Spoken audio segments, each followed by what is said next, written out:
My dear students, आज के इस क्लास में हम बात करने वाले हैं ट्रांसपोज ऑफ अ मैट्रिक्स के बारे में। सबसे पहले चर्चा करेंगे ट्रांसपोज होता क्या है, और उसके बेस पे जो भी इंपॉर्टेंट क्वेश्चंस हैं उसको आज के इस क्लास में हम डिस्कस करने वाले हैं। ठीक है, चलिए आज का लेक्चर हम स्टार्ट करते हैं।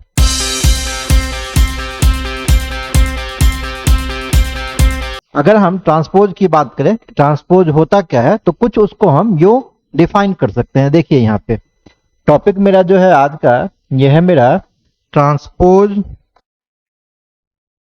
मेरा जो टॉपिक है वह है आज का ट्रांसपोज ऑफ अ मैट्रिक्स। किसी भी मैट्रिक्स का ट्रांसपोज कैसे निकालते हैं, ये आज के हम क्लास में पढ़ेंगे। अगर हम इसके डेफिनेशन की बात करें बच्चों, तो इसको हम कुछ यूं डिफाइन कर सकते हैं। Let A is equal to A I J be a M cross N matrix, then transpose of A denoted by, यहां हम लिखे हैं कि अगर A कोई भी ए आई जे एक मैट्रिक्स है, एम क्रॉस एन मैट्रिक्स है, देन ट्रांसपोज को A का जो ट्रांसपोज होगा बच्चों डिनोट कैसे करेंगे? या तो लिखेंगे A पावर में T लिखेंगे, या तो हम इसको A डैश से भी डिनोट कर सकते हैं। इस लाइन को अंडरलाइन कर लेना है। अगर मैट्रिक्स आपका A है तो उसके ट्रांसपोज को AT लिखेंगे या A डैश से डिनोट कर सकते हैं। And defined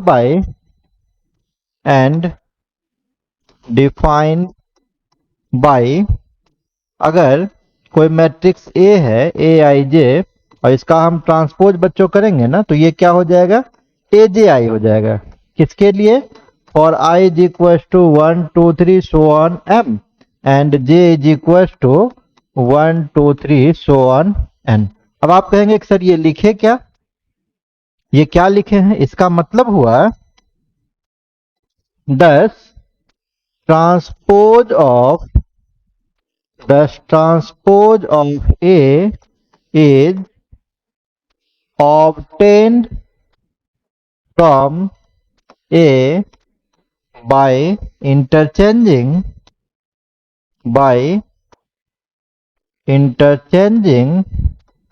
its row into column and column into row and column into row। क्या लिखे हैं?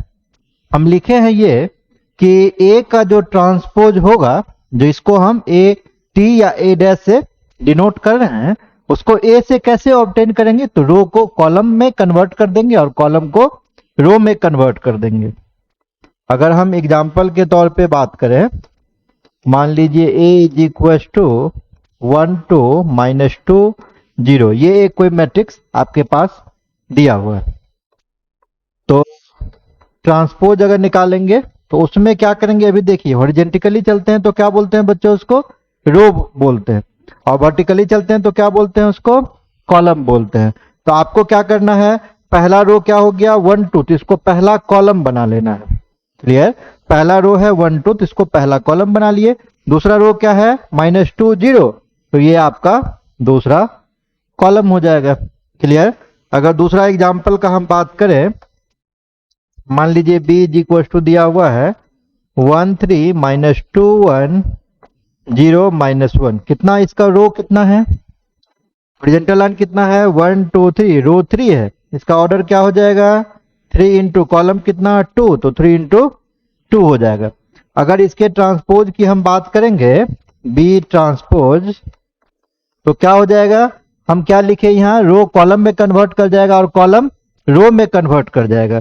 तो यहाँ कॉलम कितना है? 3, कॉलम कितना है? 2, रो कितना है? 3, तो इसका जस्ट अपोजिट हो जाएगा। उसका ऑर्डर B ट्रांसपोज का ऑर्डर क्या हो जाएगा? 2 इंटू 3 हो जाएगा। तो 1 3 पहला रो है, 1 3 पहला कॉलम बन जाएगा। -2 1, तो -2 1 दूसरा कॉलम बन जाएगा। 0 -1, तो ये तीसरा कॉलम बन जाएगा। इसका ऑर्डर देखिए कितना है? ऑर्डर है इसका 2 इंटू 3, 2 रो है और 3 कॉलम है। तो कुल मिला के कहने का मतलब यह है कि अगर हम किसी भी मैट्रिक्स का ट्रांसपोज की जब भी हम बात करेंगे तो ट्रांसपोज में रो को कॉलम में कन्वर्ट करना है और कॉलम को रो में कन्वर्ट करना है। वही सेम चीज हम यहाँ पे लिख भी रहे थे। अगर ए आई जे है, आई यहाँ पे रो को डिनोट कर रहा है, जे यहाँ पे कॉलम को डिनोट कर रहा है, तो क्या हो जाएगा, ए जे आई हो जाएगा। यहाँ पे जे रो बन जाएगा और आई कॉलम बन जाएगा। सेम चीज हम यहाँ पे देख भी रहे हैं।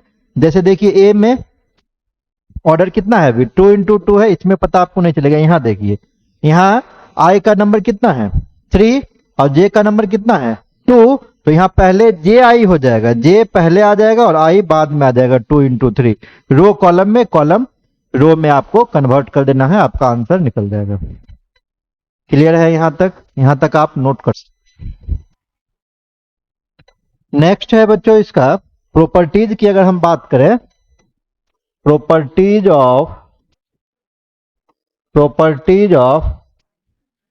Transpose of matrix. अगर हम प्रॉपर्टीज की बात करें बच्चों, लिखते हैं let A and B two matrices of same order. A B दो मैट्रिक्स मान लिए हैं और दोनों का ऑर्डर सेम मान लिए हैं। ठीक है, पहला रूल क्या है, अगर ए आपके पास दिया हुआ है कोई मैट्रिक्स है, उसका ट्रांसपोज करेंगे और दोबारे से फिर से इसका ट्रांसपोज करेंगे तो ये ए के इक्वल हो जाएगा। क्लियर? जैसे अभी ए हम ले रहे थे, उसका ऑर्डर कितना था 3 × 2, जब ट्रांसपोज किए तो कितना हो गया 2 × 3। अगेन फिर उसका ट्रांसपोज कीजिए तो कितना हो जाएगा 3 × 2 हो जाएगा, मतलब वो ए ही के इक्वल हो जाएगा। सेकेंड प्रॉपर्टी है k × a whole transpose equals to k × a transpose, जहां पर k क्या है, k इज स्केलर। यहां पे अगर किसी मैट्रिक्स के अंदर में एक स्केलर क्वांटिटी k से हम गुना कर देते हैं, क्लियर, तो ट्रांसपोज सिर्फ आपको किसका करना है, ट्रांसपोज सिर्फ मैट्रिक्स का होगा, स्केलर नंबर का ट्रांसपोज नहीं होगा। तो स्केलर नंबर बाहर निकाल देंगे, ट्रांसपोज सिर्फ हम किसका करेंगे, मैट्रिक्स का ट्रांसपोज करेंगे। तीसरा नंबर बच्चों रूल है, अगर हम किसी दो मैट्रिक्स को जोड़ रहे हैं, सेम ऑर्डर का है ए बी, दोनों को जोड़ के तब इसका ट्रांसपोज कर रहे हैं या इंडिविजुअली ट्रांसपोज करके भी जोड़ेंगे फिर भी रिजल्ट सेम आएगा। क्लियर? ए बी का एडिशन पहले कर लीजिए, दोनों अलग अलग मैट्रिक्स है तो दोनों को जोड़ के तब उसका ट्रांसपोज कीजिए, या तो दोनों का इंडिविजुअल ट्रांसपोज करके फिर आप एडिशन कीजिए, दोनों का आंसर सेम ही आने वाला है। फोर्थ नंबर रूल जो है बच्चों ये काफी इंपॉर्टेंट है, इसको आप ध्यान में रख सकते हैं। ए × बी दो मैट्रिक्स का मल्टीप्लीकेशन है का होल ट्रांसपोज, ये क्या होता है बी ट्रांसपोज ए ट्रांसपोज। इसी को हम लोग जानते हैं इस नाम से, रिवर्सल लॉ ऑफ ट्रांसपोज। इसी को हम लोग कहते हैं ट्रांसपोज का रिवर्सल लॉ। तो ये कुछ इंपॉर्टेंट प्रॉपर्टी है जिसको अगर आप याद कर लेंगे तो जितने भी क्वेश्चंस यहाँ से ट्रांसपोज से बनने वाले हैं वो सारे क्वेश्चंस आपसे बन जाएंगे। हाँ, ये हो सकता है कि कुछ कुछ क्वेश्चन में एक्स्ट्रा कंसेप्ट लग जाएगा, ये तो अलग चीज है, लेकिन ट्रांसपोज का अगर कोई कंसेप्ट आता है तो उसके डिफिनीशन से, उसके प्रॉपर्टी से जितना अगर आप याद रखेंगे तो आसानी से सॉल्व हो जाएगा। सबसे पहले आप इसको नोट कर लेंगे, क्वेश्चन की तरफ हम आगे चलते हैं। देखिए यहाँ पे पहला क्वेश्चन लिए हैं, पहला क्वेश्चन में क्या लिखा हुआ है, पहले क्वेश्चन में कह रहा है ए को एक मैट्रिक्स है 2 × 2 का है, देख रहे हैं हम लोग। रो वाइज अगर हम बात करेंगे तो cos theta minus sine theta है, सेकेंड रो में साइन थीटा cos थीटा है। आगे दिया हुआ है a + a transpose equal to I2। अगर a में उसके ट्रांसपोज को जोड़ रहे हैं, I2 मतलब क्या, सेकेंड ऑर्डर का यूनिट मैट्रिक्स, ठीक है, उसके इक्वल हो जा रहा है, तो फिर पूछ रहा है कि क्या प्रॉपर्टी वहां से एग्जिस्ट करेगा। सबसे पहले ट्रांसपोज करते हैं, तो पहला रो में क्या दिया हुआ cos theta minus sine theta, इसको हम पहला कॉलम डालेंगे, cos theta minus sine theta पहला कॉलम हो गया। दूसरा में क्या दिया हुआ साइन थीटा cos थीटा, तो यहाँ पे दूसरा कॉलम बन जाएगा sine theta cos theta. Clear? Now क्या कह रहा है, ए में उसके ट्रांसपोज को जोड़ेंगे तो I2 हो जाएगा, I2 मतलब सेकेंड ऑर्डर का यूनिट मैट्रिक्स 1 0 0 1, इसका मतलब ये होता है। क्लियर? ए लिखिए, ए क्या है आपका column wise cos theta sine theta minus sine theta cos theta plus transpose करेंगे cos theta minus sine theta cos theta is equal to 1 0 0 1 ये दिया हुआ। दो मैट्रिक्स का एडिशन है, क्या रूल पढ़े हैं आप? दो मैट्रिक्स के एडिशन में आप क्या रूल पढ़े हैं? दो मैट्रिक्स के एडिशन में आप रूल पढ़े हैं कि तभी ऐड कर सकते हैं जब दोनों का ऑर्डर सेम हो, कॉरस्पॉन्डिंग एलिमेंट जुड़ जाएगा। कॉस थीटा में कॉस थीटा जुड़ जाएगा तो ये 2 कॉस थीटा हो गया, माइनस साइन थीटा में साइन थीटा जुटेगा तो ये 0, sine theta minus sine theta 0, cos theta plus cos theta तो ये हो जाएगा 2 cos theta is equal to 1 0 0 1। अब यहाँ पे क्या कॉन्सेप्ट लगाइएगा?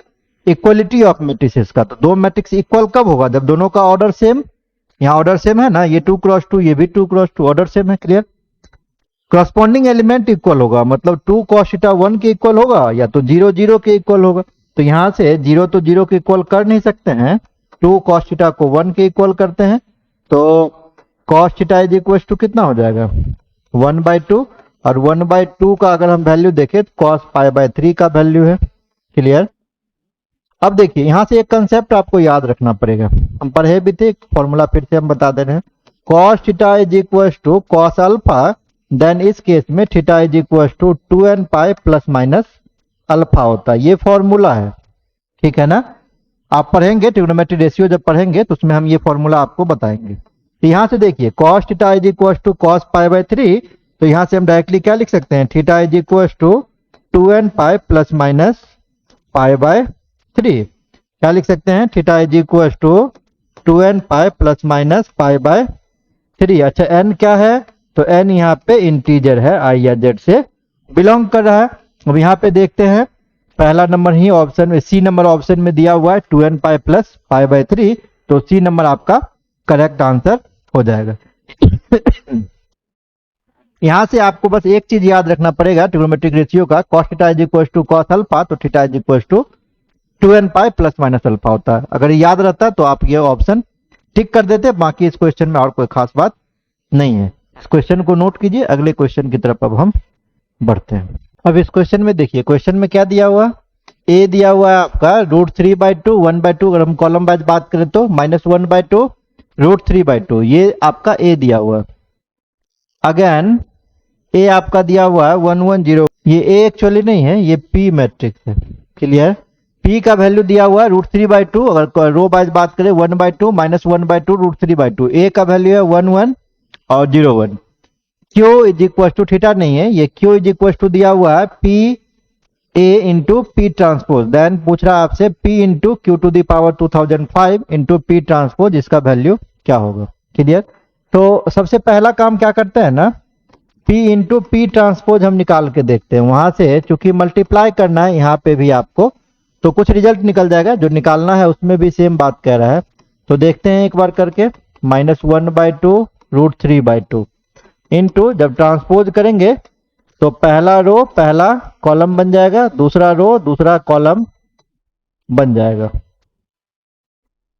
इधर से रो इधर से कॉलम गुना करते हैं, जानते हैं आप लोग मल्टीप्लीकेशन का, √3/2 इंटू √3/2 क्या हो जाएगा 3/4। इसको इससे करेंगे तो प्लस 1/4, इसको उससे करेंगे तो कितना हो जाएगा -√3/4 और -√3/4, ये हो जाएगा। इसको इससे करेंगे, ये माइनस माइनस ये प्लस हो जाएगा ना, ठीक है। ये उधर से करेंगे तो -√3/4 प्लस √3/4 1/4 प्लस 3/4, तो ये आपका कितना हो गया, ये तो कट गया दोनों, ये दोनों कट गया, 3/4 प्लस 1/4 4/4 1 हो गया, ये 0 ये 0 1, ये यूनिट मैट्रिक्स हो गया सेकेंड ऑर्डर का, क्लियर। अब आपसे कह रहा है Q is equal to P A into P transpose, यही बात आपसे कह रहा था ये, ठीक है। तो P इंटू पी ट्रांसपोज, इसको हम कुछ यूं भी लिख सकते हैं एसोसिएटिव रूल को लगा के, इंटू ए ऐसे भी लिख सकते हैं, ठीक है ना। तो P इंटू पी ट्रांसपोज, इसका वैल्यू I2 के इक्वल है, तो I2 इंटू ए क्या हो जाएगा, ये ए के इक्वल हो जाएगा। Q का वैल्यू ए के ही इक्वल है, क्लियर। अब आपसे पूछ क्या रहा है, नाउ देखिए क्या पूछ रहा है, अब आपसे पूछ रहा है P Q to the power 2005 into P transpose. तो इसको हम सबसे पहले लिख लेते हैं एसोसिएटिव रूल यूज करके, P into P transpose into Q to the power 2005। तो P इंटू पी ट्रांसपोज, इसका वैल्यू अभी हम I2 लाए हैं, unit matrix into Q to the power 2005। अब यूनिट मैट्रिक्स से चूंकि हम इसमें गुना कर रहे हैं तो क्या हो जाएगा, ये आपका क्यू टू द पावर 2005 ही हो जाएगा। क्लियर है। और Q का वैल्यू किसके इक्वल लाए थे अभी हम, A के इक्वल, तो इसको हम लिख सकते हैं A to the power 2005। Clear. But यहाँ पे A भी एक मैट्रिक्स है, 1101 दिया हुआ, तो अगले स्टेप में चूंकि A दिया हुआ है, सिंस A का वैल्यू क्या दिया हुआ है, ये 1101 दिया हुआ है, तो A पर पावर निकालना 2005, तो उतना बार तो गुना करेंगे नहीं, हम ये क्या करेंगे ऑब्जर्वेशन से निकालेंगे। जैसे A स्क्वायर हम करेंगे तो देखते हैं कहाँ पे चेंजिंग आ रहा है। क्लियर। उसी हिसाब से हम A टू द पावर 2005 भी निकाल लेंगे। 1 इंटू 1 1 प्लस 0 तो 1 हो जाएगा, 0 इंटू 1 0, 0 इंटू 1 0, ये 0 ही, 1 प्लस 1 ये 2 हो गया, ये 0 प्लस 1 ये 1 हो गया। क्लियर। अगर हम ए क्यू करते हैं तो इसको लिखेंगे ए स्क्वायर इंटू ए स्क्वायर अभी हम निकाले हैं 1201 और ए का वैल्यू है 1101। फिर से गुना करके देखिए इसको, इधर से रो इधर से कॉलम ले लेंगे, तो 1 प्लस 0 1, 0 प्लस 0 0, 1 प्लस 2 3, 0 प्लस 1 1।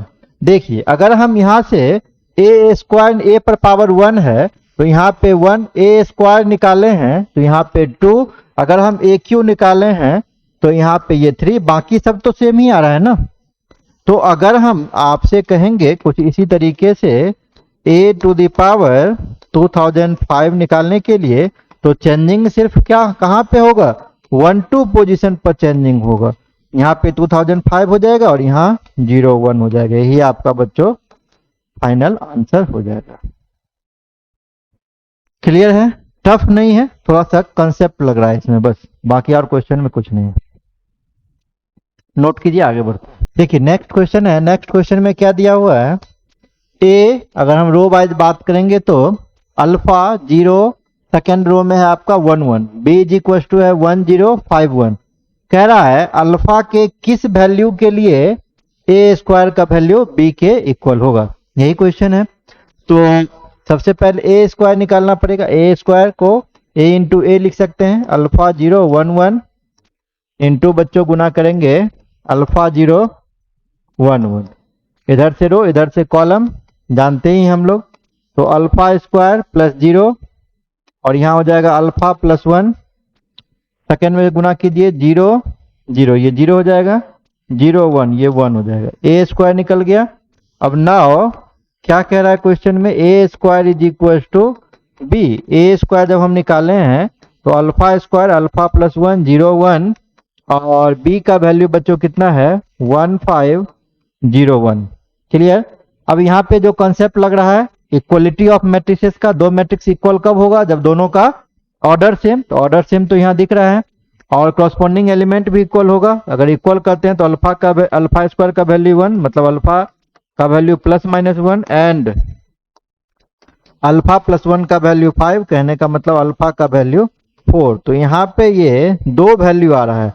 अगर हम इसका कॉमन वैल्यूज की बात करेंगे ना, तो कोई भी रियल वैल्यूज कॉमन नहीं है, क्योंकि एक में आ रहा है प्लस माइनस 1, दूसरे में आ रहा है 4, तो कॉमन वैल्यूज दोनों में क्या है, कुछ भी कॉमन वैल्यूज नहीं है। तो इसका आंसर जो हो जाएगा ये हो जाएगा no real values. Clear. Question में कोई दिक्कत तो बताइए यहाँ तक। ठीक है, चलिए तो आज के क्लास के लिए हम यहाँ तक पढ़ाए, ट्रांसपोज पढ़ाए, ट्रांसपोज क्या होता है, ट्रांसपोज के इंपॉर्टेंट कुछ प्रॉपर्टीज को हम देख रहे थे, और कुछ इंपॉर्टेंट क्वेश्चंस जो बन सकते थे वो भी हम आपको बताए। इस क्लास के लिए हम यहीं तक बात करते हैं। नेक्स्ट क्लास में मिलेंगे, उसमें हम सिमेट्रिक मैट्रिक्स और एसक्यू सिमेट्रिक मैट्रिक्स क्या होता है, उसके बीच में क्या डिफरेंस है, उसके क्या इंपॉर्टेंट प्रॉपर्टीज हैं, क्या इंपॉर्टेंट फीचर्स हैं, उसके बारे में अगले लेक्चर्स में हम बात करेंगे। तो फिलहाल इस क्लास को हम यहीं पे खत्म करते हैं, मिलते हैं नेक्स्ट। Thank you.